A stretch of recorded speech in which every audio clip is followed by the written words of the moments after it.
Kind of this being their cut race, it's really a great way to end the NASCAR season, to build up to this big weekend coming up in Miami. And for the fans next week, Steve, it's real simple. The guy that finishes ahead of the other three, he wins the championship. And I love that. You don't need a calculator, you don't need a rule book. Whichever car is the one out front, he's going to be your champion. Out front to start the final round, Eric Jones. 5 minutes to get as many laps as they want. Laps tick off at just under 30 seconds, just a tick over 26 seconds actually, so do the math there. You can take a bunch, but Steve, once you've laid down your quick one, the good in your tires is probably going to go away. Yeah, I'm a little surprised to see Jones on the track this early. I mean, I guess he feels it doesn't make a difference, and the track is ready. And it's a clean racetrack, there's no distractions. Driver comes across the line to set the mark for this final round. And so Jones first out. Following him on track, Justin Allgaier. Look at Jones way down below the dogleg there, Steve, trying to find just a little something extra. Yeah, I guess I didn't think of that. We think about that dogleg in race condition.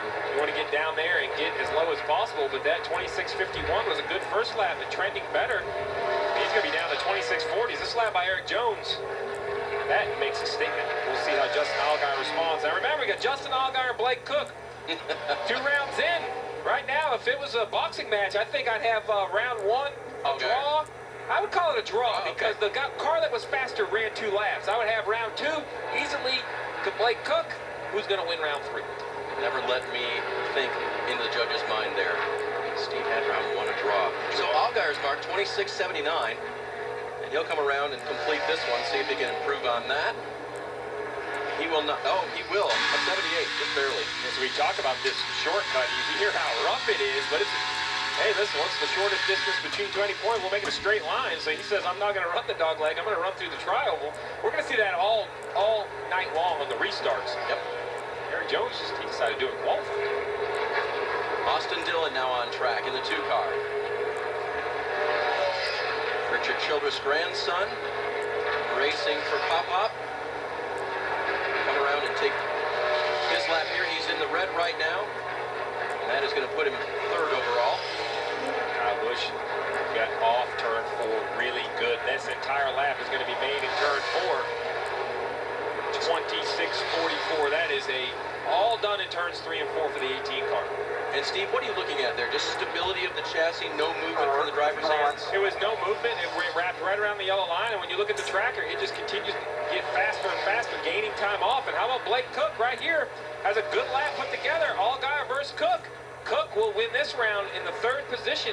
That he's running with cars that he, to be frank, hasn't outrun most of the year. He has outrun the 88, outrun the 2, outrun the 7. Blake Cook has decided this is the weekend. He's going to go out and make the championship for it. I'm impressed by what this 11 car has done so far in qualifying.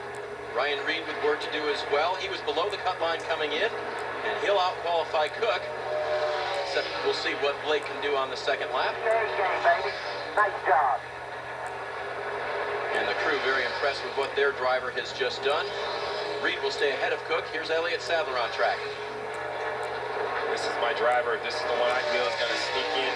He's going to make the championship 4 and perhaps be the championship favorite. He just has found a way to finish off these races. While that isn't the best qualifying lap currently at 9th, we'll see if he can improve on lap 2. It's his tenacity, Steve, that's impressed me late in the year. And I think it's the story. Let's go back and remind ourselves. One Main Financial says, you know what? We've had a great run, but we've had enough. We're getting out of NASCAR. Really, that put Elliott Sadler's career in question. They say they're coming back. The same weekend he wins Darlington. Ever since then, he's just been walking on his tiptoes. Very appreciative of the opportunity. Kentucky win to seal it as well for him in that round. Busch still with the fastest time. Here comes Bubba Wallace. About 3/10 off. Looks like he'll take another. Yeah, Keselowski will come around on his 2nd lap. Just 11th quick. So right now we have Joe Gibbs' teammates, Kyle Busch, the Sprint Cup regular, not in the chase, leading. Eric Jones, the Xfinity regular, trying to get to Miami in 2nd. Good looking line for Bubba Wallace there. You see the time has expired, but he's on a lap that will count. And while he is still in the red, see if that picks him up any. No, his first lap was better. So Wallace will end up 5th. Kyle Busch will be on the pole for tonight's race. here in Phoenix.